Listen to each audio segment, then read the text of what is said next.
And look, thanks a million for coming on this call today on this webinar. You probably got it in the blurb beforehand, but I'll give you a quick intro. So Philip O'Callaghan is my name, and I'm an Employee Assistance Officer based in the Civil Service Employee Assistance Service, which is a mouthful, so I'll probably say Employee Assistance Service a few times. And we have 30 minutes today, which is quite short for something like this, but actually it's good because everybody has busy lives, you have a lot to be getting on with. Half an hour is good. I think we can all keep our attention for 30 minutes. The cameras are on, so nobody's in the background washing the dishes or walking the dog or whatever might be happening. Sometimes when you're on these presentations, if they're a bit too long, I think the instinct to do something else takes over, especially if you're working at home. So I'll try and stick to the 30 minutes. What that means is I'll dwell on a few slides more than others. And the reasons for that is not that some are more important than others, but they're just kind of more instructive. The ones that I'm moving over quicker, I'll reference where the further details are, because some of them, there's a huge amount of information either on the Employee Assistance Service website, or there's a huge amount of information on One Learning's training platform. There's other courses there, so I'll mention those as we're going through. So we'll get into it straight away. Dave, you want to flick through there? So we'll start, I suppose, with the elephant in the room. If we're talking about returning to work with resilience, what are we really talking about here today? What we're talking about is there's a whole variety of people on this call in all different situations with regarding where they're working at the moment and where they think they're going to be working in the future. There's an awful lot of uncertainty around that in relation to the last year and a half and the impact of COVID. And just to say at the very start, I'm conscious that there's all different types of situations. There's people who haven't been in an office for 18 months. There are people who are going in some of the time. There's people who have been in there the whole time. There's combinations of all that. There's people who don't work in an office at all. They're inspectors or they work in OPW and they're on sites. So there's a whole array of different work situations we're in. So what I'm going to talk about today is kind of general enough, but I hope it'll touch on different parts for all of you and kind of direct you towards other bits of information that are really useful. But one thing that's really important actually is if you're taking the time to be on this call today, then you're doing a really good step. You're actually saying, I have a bit of nervousness or anxiety or concern or whatever it might be for myself or people I work with or staff I manage around how we're going to manage this kind of return to the office or changing of situations. If you're taking half an hour out today to think about that, that's a really good position to be in, that you're stopping and you're thinking about it. And we'll give you some more information to kind of follow through on that. So hopefully that'll be quite useful to you. A couple of things are just, whenever I'm putting together a presentation like this, it's amazing. You spot things in the news or in the media all over the place when you're in the middle of putting something together like this. And a couple of things struck me in the last kind of week or two. One was, and maybe you saw it, there was a psychiatrist, Harry Barry. Dr. Harry Barry was on Claire Byrne during the week. And I've seen him a few places. And he was talking about, particularly in relation to older people, but he was talking about this idea that a huge amount of people are traumatized after the last year and a half. And that's true to an extent. There's a lot of people who have experienced very direct trauma. Maybe you've lost a loved one, maybe you've had a massive life change in the middle of COVID. Maybe you've had some big uprooting of your family, whatever it might be. A lot of people have experienced trauma on that level. But as he was saying, I was kind of going, not that general. I don't think everybody's experienced trauma. There's been a whole mix. I would have a lot of clients who've done a lot better during the last year and a half. Maybe they found going into the office very stressful. Maybe they found their commute really difficult. Maybe they had interpersonal difficulties with a colleague and work from home took that away. Maybe they had to manage their anxiety a lot better being at home. So there's a whole array of situations there, from people who have experienced very direct trauma to people who've actually had a better situation in the last year and a half. And we're all somewhere on that and possibly moving around that scale a lot. But one of the things that did strike me in the last week and a half, thinking about this, and that stuck in my head, was a comment I heard referring to, we've all lived through, and this is the universal thing, we've all lived through a climate of anxiety. And if you think about that for a second, that could be quite low level to quite high level. A climate of anxiety means things like certain points on the last year and a half, we hit this point called decision fatigue, where the idea of can I go to the shop or not is something you have to think about, which before was just an automatic habit. I need something, I go to the shop, I get it. But that now is something you have to think about. Do I let my kids play with the neighbor's kids? Again, something that before maybe just automatic, suddenly it's a different thought. Maybe I have an elderly parent I'm caring for, and I'm like, can I go in and visit them in a nursing home, or can I bring them out? All these small things that were normally automatic habits are now decisions we have to make. And that, in a climate of anxiety where every little decision nearly has to be thought through in a very different way, has a big impact on our mental health and our state of our energy. So that idea of decision fatigue is a really important one.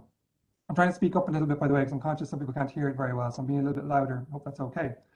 But this kind of continuous feeling of being slightly anxious for a lot of people is a very difficult thing to move on from. And that's one of the big universal impacts of the last year and a half. So a lot of people have had individual impacts, but there's been a universal impact around how we've dealt with that. And the CSO have been tracking how people have dealt with their mental health through the last year and a half and through the pandemic. And 57% of the population said their mental health has suffered or deteriorated or been negatively impacted during the last year and a half. So that's a lot of people who've had some version of a deterioration of their mental health. And what I want to do today is a couple of things. Make you think back to when COVID started, how you reacted to that change and how you dealt with it. Make you think back a little bit to then, and then try and bring that forward to how you deal with the changes that are coming now around returning to the office and maybe dealing with your anxieties or your concerns around that. So tap into the control you have and what you have control over. The really important way of looking at that is that in any situation, we have an element of control or an element of things that we can't control. If you go back to the early days of when the pandemic started, there was things we couldn't control. We couldn't control the bigger health scenario. We couldn't control 100% whether we got it or not. We couldn't control what are the state resources to deal with this if I end up sick. We couldn't control whether we went to the workplace or whether we went to outside our 5K. That was all decided for us. But we could control our day-to-day actions and our day-to-day decisions. And I would have worked with a lot of people back then, and that was the conversation we got into, that you have to focus on what are the parts of it you can control. And when you do that, you take a lot more power in a situation. So we're going to try and apply that again to today. So we'll move on there, Dave, to the next slide, please. So a quick reminder, there is an awful lot of extra resources on this. One Learning have a pile of different presentations and trainings that are very good. And our own website, which will be referenced at the end, the CSEAS website, is also really, really good. You can keep going there, Dave, please. So first of all, like, change is something we all experience all the time. It's inevitable, and we all have good experience of it. And think about this current change around return to the office. Remind yourself that you've returned to the office after previous situations. It could be that you maybe were on extended leave, maybe you're on maternity leave, maybe you took a career break, maybe you took shorter working year and were gone for 3 months. So some of what applied in those situations applies today as well, around some of the practicalities. Even I'm laughing there at me trying to get the printer working, or the last few weeks, people who've been going back to the office, my partner forgot her charger for her laptop and couldn't work, and had to come all the way back home to get that. People are making little small errors. You go back in, you have no idea what your passwords are. You know, you're trying to figure out who to ring in IT because you don't know who's working in that section anymore. So there's real practical things when you return to the office after any extended period of leave. So remind yourself that, you know, we've dealt with versions of this before, but obviously this is different. And change brings uncertainty. And that's the difficulty if we're going through a big period of change, that uncertainty and how we sit with it will affect how we feel. So if you're somebody who gets kind of stuck in that uncertainty, you really like kind of having a very clear, solid plan, a day-to-day routine, and suddenly that's being changed a year and a half ago, and it's been changed again now because you've maybe spent the last year and a half finding a new routine, which is now kind of under threat, for want of a better word. If you get stuck in those negative feelings and that negative side of uncertainty, that can cause an awful lot of difficulty. So we're going to look at how you try and step out of that a little bit. And again, always important to say that change, when it comes, can have two effects. It can be a real challenge, and it also can be a real opportunity. And I'm going to focus today a little bit on the positive. So I'm not going to be the happy Egypt about it and pretend everything is great and are we delighted to be back commuting into work and having to deal with these situations if it doesn't suit us. But in every situation like this, you do have to look at it and say, right, what can I take out of this that's useful? What can I apply from the last year and a half that would be useful to me in this new situation where I'm trying to figure out how to return to work? You've already managed massive change in the last year and a half. So returning to workplaces or returning to offices in whatever way it might work, it's applying those same skills again, a different situation, but applying the same skills. I'm thinking about that. And just be aware so that everybody's experiencing this very differently, so that we have a bit of empathy and a bit of understanding that we're all in different places on this, even if we're put to situations where we're possibly, you know, a big chunk of us are returned to the office at the same time. We're all in very different places in our heads with that. So there's going to be a lot of individual difference on that. What's important, the point I'm going to make today is that this is a skill. Managing change is a skill. And if it's something that repeatedly causes you a lot of negative reaction, have a think about that. And is that something you want to improve upon? And if it is, look for some professional support on it, because it is something you can really improve upon. And again, in the Employee Assistance Service, we work with people all the time managing difficult change who improve their situation. You know, they kind of gather a bit of support, make a plan, and put it together, and it works an awful lot of the time. You can click on there, Dave, please. So just extend that out for a second, just to remind you a little bit of maybe past experiences you've had. If you think about a big period of change and uncertainty most of us will have had in our life is when you experience a major loss. So not to make everybody sad and think about these things too much, but if you remember a bereavement in your life and how you reacted to it and how people around you reacted to it, you'll remember that some people get very numb, they go into shock. I was at a funeral on Tuesday actually, and the people I know who lost their mother were clearly in shock.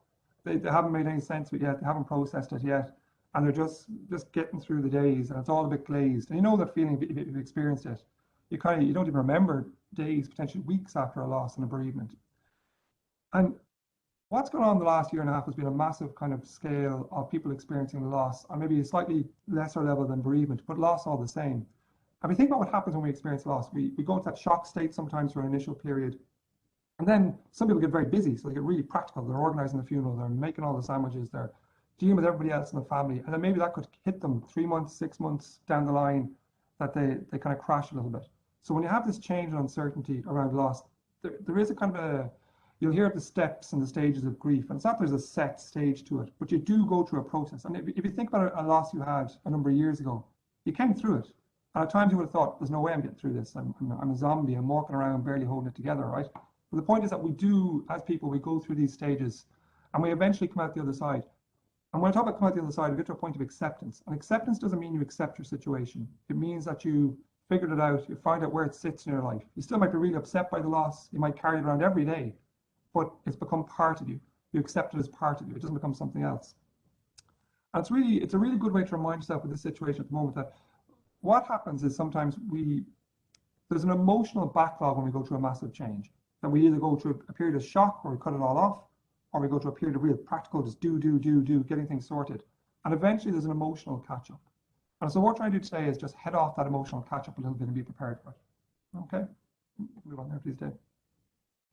And the way we do that is by creating certainty. So when we're dealing with uncertainty and change, and I'll get into the specifics around return to the office in a moment as an example of it, what we do is we individually have to build up our own personal reaction to it, go through those stages like loss of negotiation, denial, anger, whatever it might be, and eventually we get to a point, hopefully, of acceptance of a new situation where we realize acceptance means that there's certain things I can't change, and there's certain things I do need to change. I need to get moving on making those happen. And as we're thinking about returning to the office and that scenario, this applies as well. That I think a lot of us are in that middle stage at the moment of really haggling with ourselves a little bit about returning, how we're going to manage it. We don't quite have clear information yet in a lot of situations, and we're trying to figure out where it's going to go. So we're trying to make plans of how to deal with it. We're not quite sure what it is yet. So we're somewhere in the middle. And where you want to get to is ideally a stage where you're kind of coping with the change and coping with the situation. And there's two ways that people end up coping with difficult situations and difficult changes. And the terms I use for them are escape coping and control coping. And escape coping is that idea that when a difficult change is happening and you don't want to deal with it, you avoid it. So you don't attend meetings. Your IT is always broken, so you can't do certain things. You avoid difficult situations. And it's kind of an avoidance approach to managing a change you don't want to deal with. But people get stuck in that situation for a long time. It can cause an awful lot of difficulty. Or the other point that people can get to, if it's a healthier reaction, is a kind of control coping, where you reach a point of acceptance and realize, okay, I need to make some changes around this. A good example of this for anybody who's been in civil service a long time, if you go back to when the pay cuts and the changes of hours came back in 2008, and around that time, I worked with a couple of people after that who suddenly their hours were increased by, I think it was 2.5 hours a week, if people remember. And for them, I had 2 clients in a short period of time who that had a massive knock-on effect for. So they had a long commute to work and they had young children. And of those 2 clients, they both happened to come in a kind of short space of time. So I had the 2 of them fresh in my mind as kind of comparisons. One guy, I met him once, he came in, he was very upset, he had a long commute, it was going to mess up his childcare plans. And what he did was quite quickly got his anger out of his system and started making a plan, decided what other supports he had. Could he talk to his manager around maybe a bit of flexibility a couple of days a week? Could he talk to the creche about, could they have somebody who could mind his daughter a certain part of the day afterwards? And he got into practical mode. And while he was really annoyed at the change and had a big impact on him, he dealt with it quite quickly. So he got to control coping quite quickly. The other guy I was working with was so angry by this change of hours, he took it up as a bit of a crusade. And I agree with him, it was unjust. He'd set up his whole life on this idea of what his hours were and what he could do, and his childcare and school were all set up with this in mind. But he spent, I'd say, the best part of 6 months. I worked on him quite a lot. He spent probably 6 months pretty much banging his head up a wall, sending emails to everybody, up to Enda Kenny at Taoiseach at the time, saying this is unfair, that he's been treated unfairly, this is messing up his life. All things that were true that he felt. But he got into this kind of mode of fighting and fighting and fighting. bit by bit over time, he started to realize that, he was banging his head off a wall. And the moment that stuck at home for him was he was at home one day, literally sending out emails to local TDs, trying to lobby on this issue, and realized his kids were playing on the other side of the room and he was ignoring them. And the whole point of his crusade, for want of a better word, was to have more time to spend with his family. But he got so caught up in the fight that he missed what he actually had influence over. And this is a really important thing when we think about change and managing change, is that we don't get lost in the fight. We pick out what are the practical things we need to do, take care of those, have a bit of an argument if we need to have an argument, but have the communication we need to have, and focus on what are the bits you also need to let go. And part of coping and dealing with change is realizing the bits you have control over and the bits you don't. And that's a really important part of it. Okay? Go to the next bit there, please, Dave. And then how you develop that, and I'll go through this quite quickly because this is one you can look on their website a bit more. When you get to that control coping stage, what tends to happen, and we've all done this at different times, you get clarity around what it is you're emotional about or annoyed about, or you need information on. So you kind of focus your thoughts and you get quite clear on what it is that's bothering you and what are your emotions that you're feeling. You then start to communicate very clearly. So when you're in that positive kind of change mode, you're communicating a lot clearly. You're talking to managers, you're talking to colleagues, you're talking to your partner at home, you're trying to sort out things. You're making a plan that's quite clear and you're communicating it. And as you do that, you start to develop choices. You start to see that you do have choices in situations, and you realize what you do have a bit of power over. And then you get the courage to start making decisions, to become a bit more assertive, kind of take a bit of control of your situation. And that then breeds confidence. So if you need a shorthand for this, it's that kind of 5 C's of change, allows you to kind of take control of situations that are difficult. Click on there, please, Dave. And so going back to the idea I said at the start, this idea of a climate of anxiety we have at the moment. Just a couple of things on that. Again, on our website, there's really good information on anxiety, but that feeling of anxiety you have at the moment, that probably most of us have up and down over the last year and a half. First of all, just to say it's normal. There's a huge range of anxiety, from everyday anxiety, which is a very normal reaction to difficult situations, up to anxiety disorders, which can be a long-term condition that people need medical intervention with. But anxiety is a real normal human reaction to threats and uncertainty. So that's fine. It's okay to be anxious at the moment. But how we deal with anxiety and how we take control of it is by making a plan. And I just want to give you one little thing to do on this at the moment. Yeah, I'll link it to the return to work situation. Let's say you're at home and you have a partner, and I'm going to say it's a he for a second, and he's returned to the office recently as well. And you're both kind of trying to figure it out and find your feet at the moment a little bit. And one evening you're at home and he normally comes home by around 6. And it's 6:30 and there's no sign of him. And you ring him because you're anxious. You get a little bit of worry, a little pang of worry, a little anxiety, and you ring him and he doesn't answer. You're like, that's not like him. He normally answers his phone.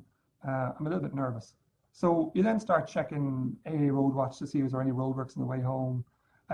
You maybe decide I'm going to ring his office, ring the service desk, see if there's somebody there, can tell me if he's in the office or not. But none of these things work. You're not getting the information you need. And now it's 6:45. He's still not home.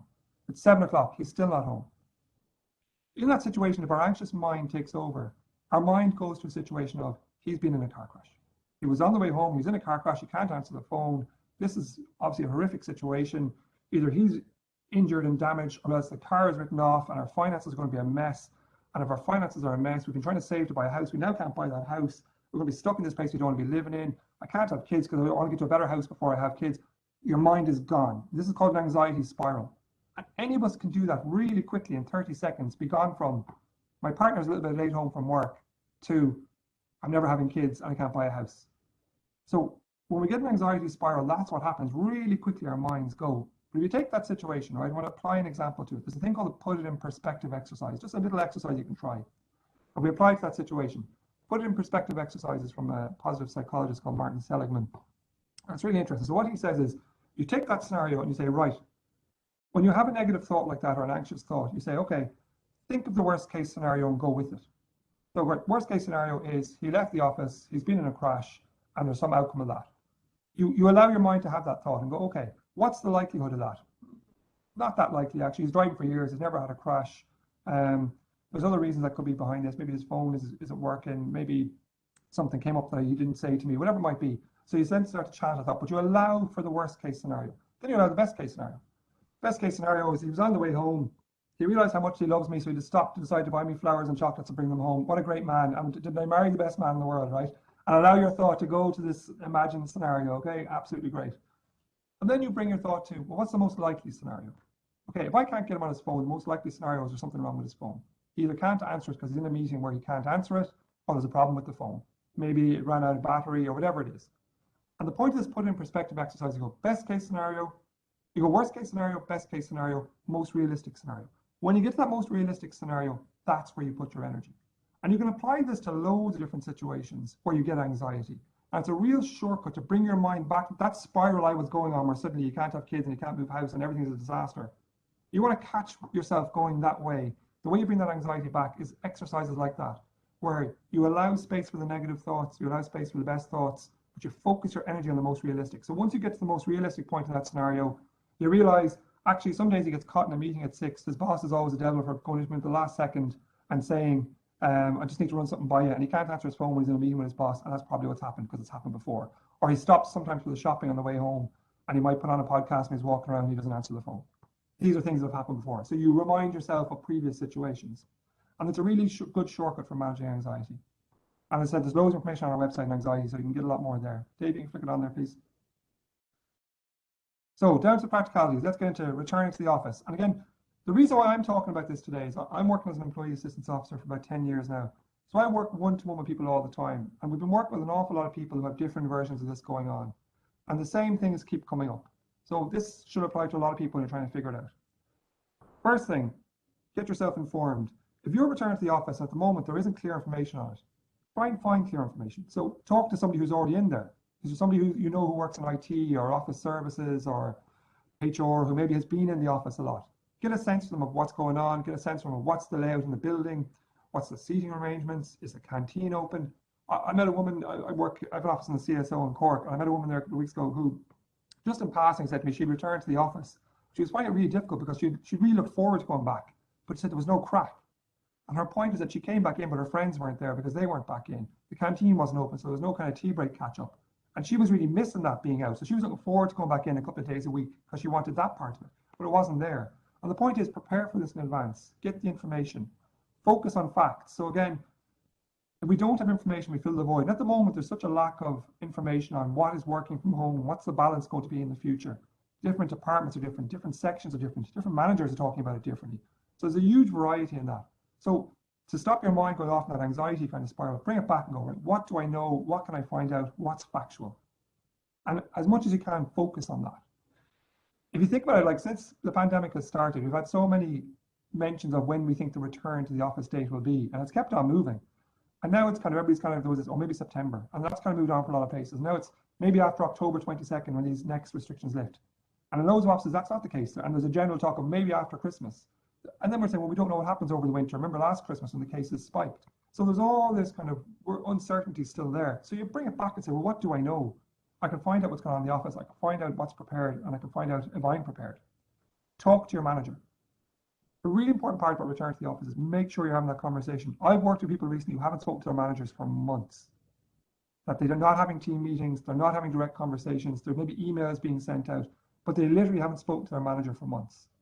And that's become the habit in some working arrangements. Break that habit. Don't be waiting for the manager to break it. If that's a habit that's developed in your situation, break it. Okay? Talk to your manager, try and get some clarity about the work, try and get some clarity about is there changes in roles in return to the office. Have that conversation. Break that barrier, okay? Speak with someone you trust. If you're nervous or anxious or you're worried about other people in return to the office, make sure you're having that conversation somewhere. Today is just a little starting point, but talk to an employee assistance officer, talk to a colleague, talk to another manager if that's what you need to do. Talk to a friend, about personal anxieties you might have around it, but make sure you're having that conversation and it's not just in your head. The great benefit of a service like ours or counseling generally is not that we have all the answers, we don't. It's that when people talk to us, they speak out their own answers. They come up with their own solutions. But if you don't create space for that, and you go straight from maybe a situation where you've been working from home to back into an office, and you haven't given space for that, it can really catch people out. And I've seen that a bit recently. People have jumped in maybe really looking forward to going back or forced back, whichever it might be, and they're kind of landing in there and they're a bit shook by it because there's a bit of shock and a bit of a change of situation. When you are returning to the office, really important thing, I just want to emphasize this for anybody who's on the call who is new to the civil service in the last year and a half, or maybe even just before that, really make a conscious decision to welcome new people to the office and recognize the people who have left and give yourself a bit of space to think about that. Like if you worked with someone for years and suddenly they've retired or they've moved on or they've gotten promoted and they're not with you anymore, that's a big loss actually.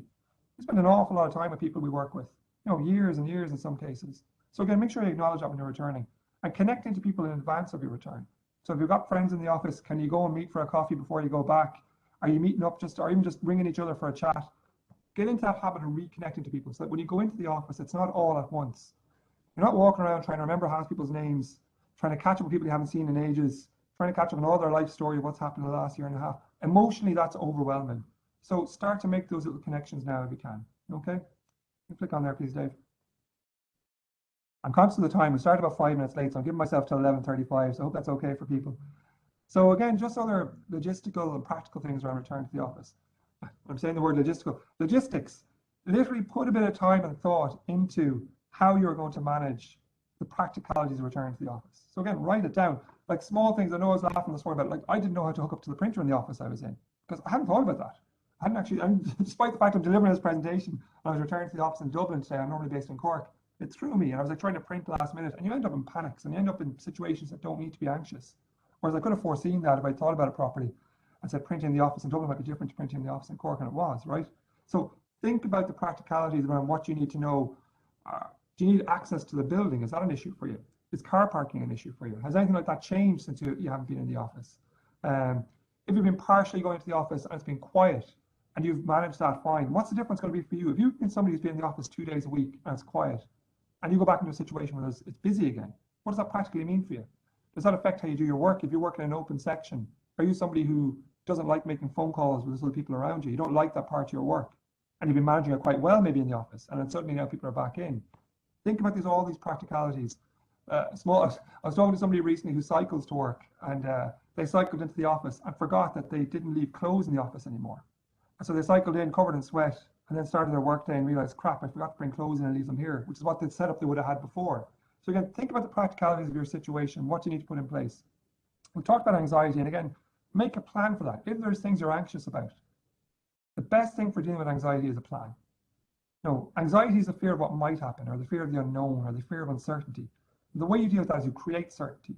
So you decide, okay, what are the things I know, what can I do something about, and you take control of those. There is a challenge around interpersonal interactions. This is a strange one, actually. A lot of people in the last year and a half have been in very different situations. Some people are very, very isolated.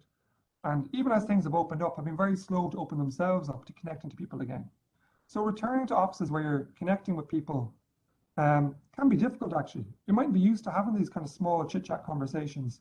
You might be used to being at a meeting where you can't be in your pajamas, or you can't be like doing something else.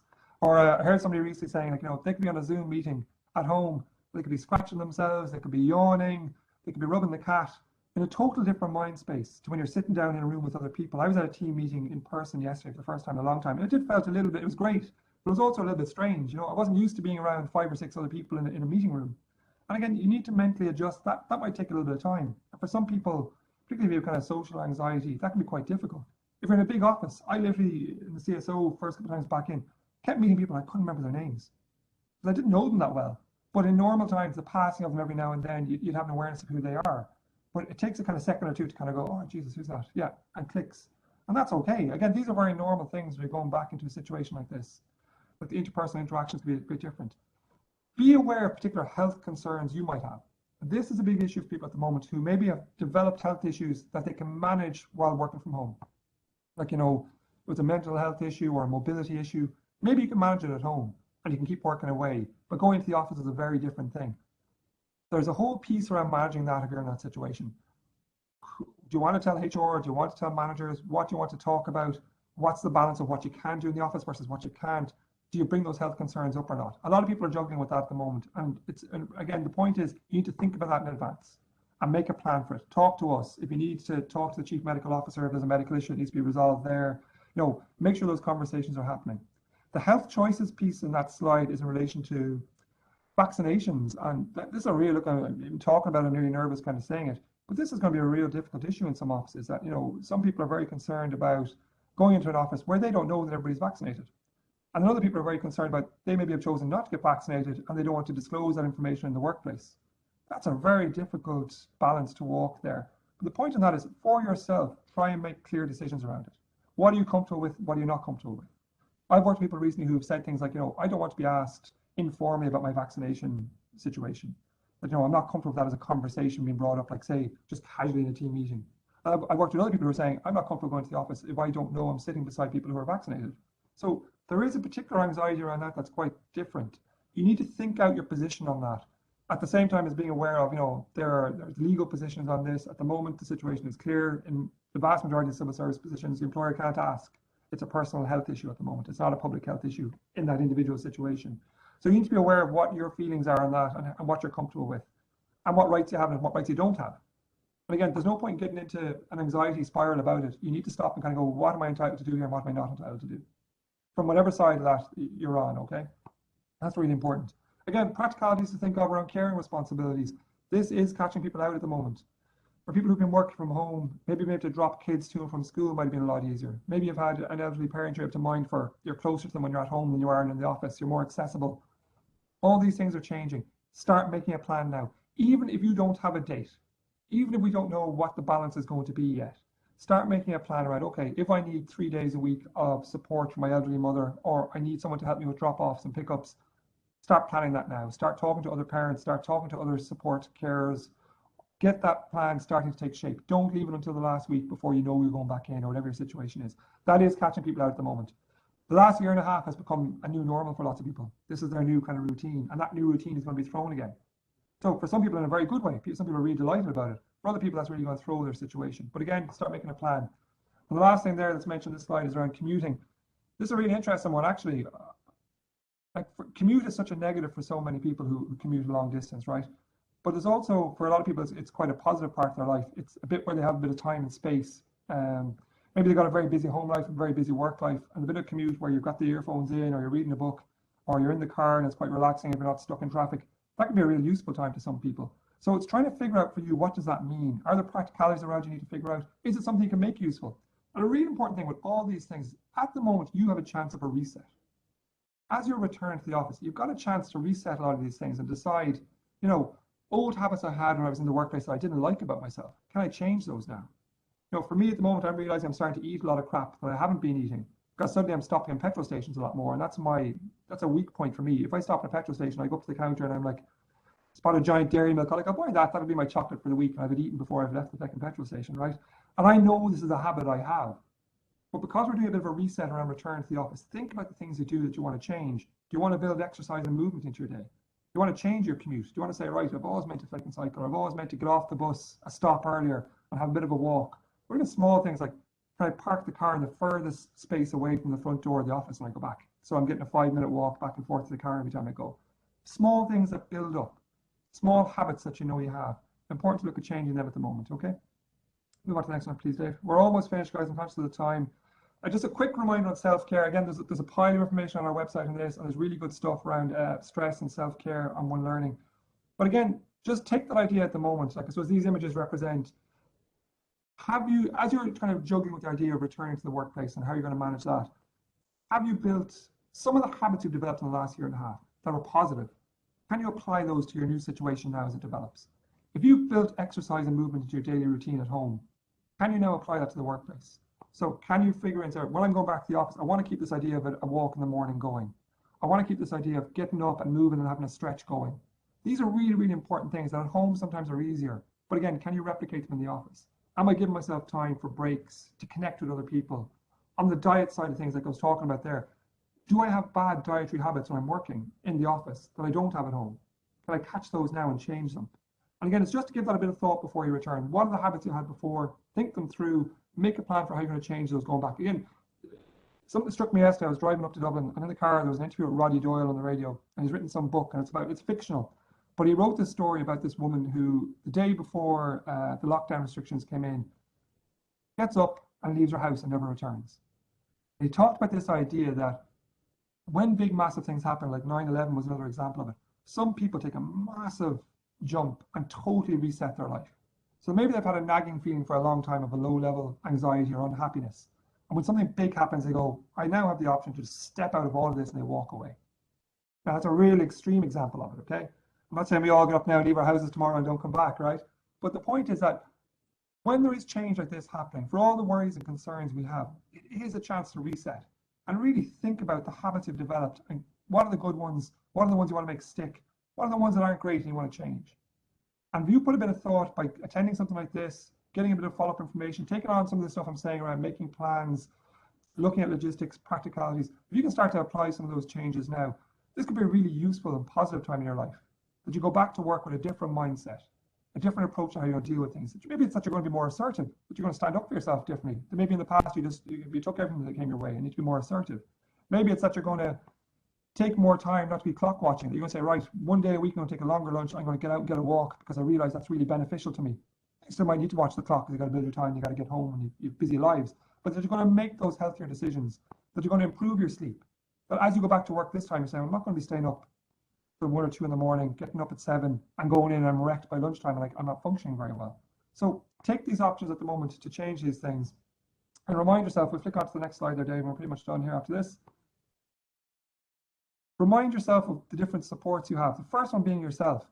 What I was getting at the start of this presentation is everybody in this call has dealt with a difficult situation before, where there's been change and uncertainty. Remind yourself of what you did. Loss, bereavement is a really good example to use at the moment. Remind yourself of how you got out of that situation. What was it that helped you? Was it exercise? Was it certain connections with friends? Was it being productive at work? For a lot of people, getting back into work is really, really useful with kind of getting your mind kind of straight again. We've all been through a climate of anxiety. We've all been through a really, like, such a weird situation. Like, if you can think back to 2 years ago or a year and a half ago, we've no concept of this. What a weird, unusual situation it's been. But remind yourself, you've come through it. So there's things you've done that's worked. So apply that kind of mindset and thinking to the new situation. This is another change that's coming. It is anxiety inducing for a lot of people. It is worrying for a lot of people. But what do? You make a plan, you face up to it, you get clear information, you mind yourself through it. And a really, really important thing, lads, just to say this, be kind for the next while. So many people are in different situations that we've no idea of. And particularly as we return, we're not going to catch up with everybody. We're not going to know what they've been through in the last year and a half. We're not going to know what they've experienced. So just remind ourselves to have that bit of patience, give a bit of time in your return, not to rush into expecting things to be the way they were. They won't be. Be ready for that. Things are not going to be the way they were. They're going to be different. That person I met in Cork is a really good example of it. Her thing was the office was no crack. And it sums up so much for her. The social connections weren't there. The work wasn't as interesting as she maybe had convinced herself it was going to be. So these thoughts can take over. So just prepare for it as best you can. Remind yourself, if you need extra supports, the union is available, we're available. You know, connections to other people are really important. Public Service Friendly Society are an amazing organization. If you're in financial difficulty, think about joining them. And if you need extra support, as I said, our website's really good. Dave, you can click on there. And if we're one of the supports you might benefit from, there's our contact details. You can get on to us. We're spread out all around the country. There's employee assistance officers everywhere. So if you need support, do let us know. And look, lads, thanks a minute for coming on the call. I really appreciate people taking time out to do this. And again, remind yourself, it's a first step. You're starting to plan towards this return to the office. Get practical around it. Don't let the anxiety spirals take over, like I did earlier with the imagine somebody late coming home and suddenly the whole life is a mess. So just remind yourself, take control over what you can, do the best you can, and look, be kind to everybody. Give yourselves a bit of space to figure this out. It's not going to be a rush, okay? Thanks very much for your time and attention.